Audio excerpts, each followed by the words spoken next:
We're not done with Minecraft 26.2 yet, as Snapshot 7 brings new soundtracks, a new music disc, a friend list, and changes to potent sulfur and geysers. Let's check it out. Good all, my name is MagentaLewi and welcome to another Minecraft update video. If you don't want to miss out on any essential updates to Minecraft, but don't want to waste your time on videos about bug fixes and code changes in every single snapshot, subscribing to my channel is the perfect way to only get the news worth knowing, and it also helps a small YouTuber grow. Let's start with the music and the friend list, before we get to the sulfur specific additions of the snapshot. First up, we got a new music disc in the game.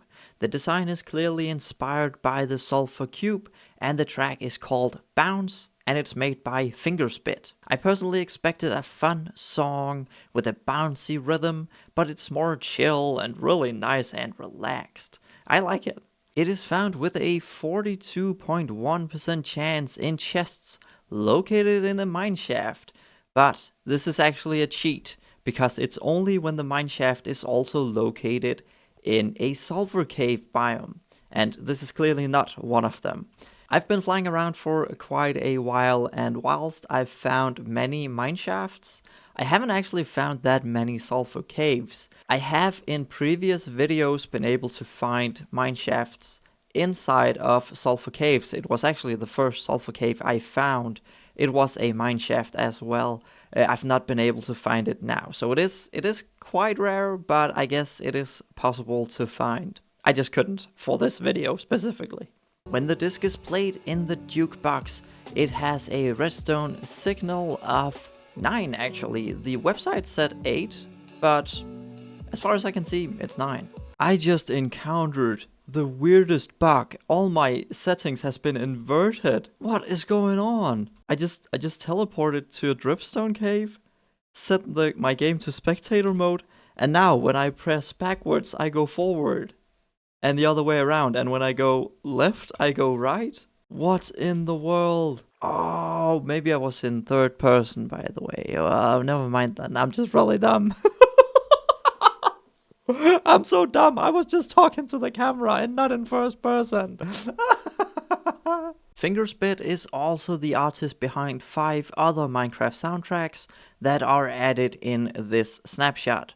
All soundtracks have a chance to play in the main menu, and they're more likely to play mostly in the different caves, like dripstone caves or the new sulfur caves, and add frozen peaks and cherry groves and such biomes, but not exclusively, that is. They are all very, very atmospheric soundtracks. And finally, before we get into the newest features regarding the sulfur caves, you can clearly see a difference here from what you are used to. I hope, at least. You should be able to. So you can see we now got report bugs, we got give feedback, and then we got friends right here. And then there's also this button here that says there are no players to report in this world. So this is of course the report button. So you now got these in the middle of your game menu, so you have easy access to all of these. And what is this? Friends. Well, that is your new friend list. And if I just go in here, you can now see, well, this is my profile name. So I guess if you enter that here, you can send me a friend request on Minecraft. I will probably not accept friend requests, by the way. So you just enter a profile name here, whatever it could be, and then you send it, and then it will turn up into the requests on the person's Minecraft profile, of course, that you sent the friend request to. Now it looks like this. It's just a sleepy, cute little fox until you get some friends. And you can manage all the online safety settings on your Microsoft account. So you can actually manage what friends are able to do, who can send friend requests, and so on and so forth. Very, very nice. I think it's so huge that you can actually have friends directly in game now. That is really, really awesome. One thing you can do a very good opportunity with this is that you can, for example, choose the friends only in the chat setting. Maybe I will have to go into a multiplayer server to show this, but you should be able to choose friends only here in the chat settings, so that when you are in a big multiplayer server, it is actually only your friends' messages that you will be able to see in the chat. Now, the biggest change with this friend list is, of course, that you can see here, the open to LAN button is gone. Like, what? What's that about? But now we have a multiplayer button, and like, this is so huge. I'm like super excited because this would be so awesome to have, especially when I was a kid. And now, of course, I can pay for a server. I have a server that I play on with Cat and Solren, because Solren is, of course, not on the LAN network, so I have to pay for a server for us to be able to play together. But this, look at this. Right now, in my single player world, I can open these multiplayer settings, and then I can choose to have it off. Nobody can join my world. It's just me. But then I can choose to put it on LAN, like open it to LAN so that Cat would be able to join me from the same internet connection. But look at this then. You can put your own single player world to online. So you can then send your port number to your friends in game, and they can join your single player world. That's flippin' huge.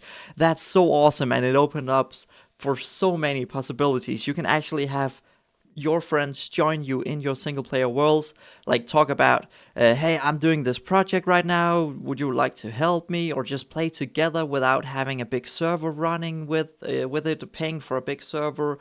Maybe your computer can easily hold the power it takes to have a server with multiple players. You can do that on your own computer through Minecraft in game without third parties. That's awesome. I'm so excited about that. That's so cool.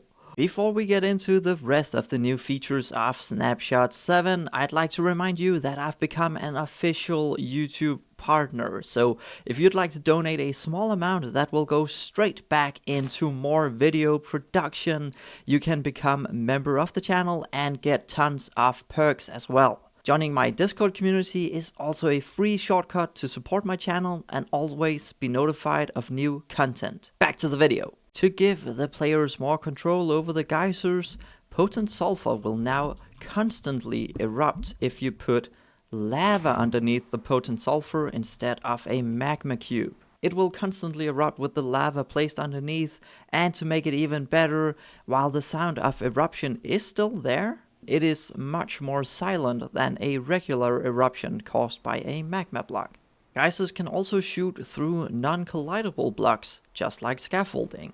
With this, you can be above the potent sulfur without getting nauseous from the gas, but still be boosted upwards by the geyser. Signs and hanging signs now use block models instead of entity models, so they won't disappear at a certain distance, making them more usable for exterior decorations, as you can now actually see them at a distance like this, instead of them disappearing. That's really cool. The slow bouncy archetype created with stone and other heavy blocks are no longer buoyant, but will sink. And grass placed in sulfur caves will now have the same sick and not so saturated color as they have in the nether, deserts and savannas. And with that, I hope you found this video useful, and if you did, then please do leave a like, subscribe if you haven't done so already, and maybe even become a member of the channel to support more video production. With all that out of the way, thank you so much for watching, and I'll see y'all next time.